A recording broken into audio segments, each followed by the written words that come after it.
هاد الدجاجه قطعتها ودرت ليها الملحه كما شفتوا، غادي نخليها على جنب.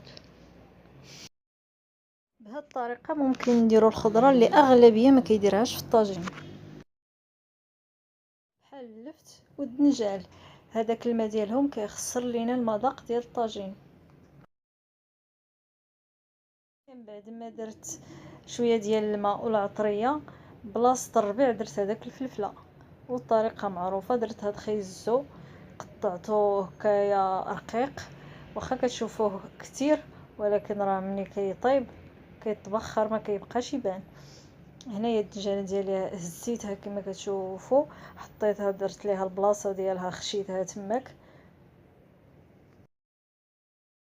الملحه كتعاونها طيب في 3 دقائق وكتلذذها. كنحاول نهزها بشويه باش ما تطلقش ليا الماء ديالها في الطاجين. نفس الشيء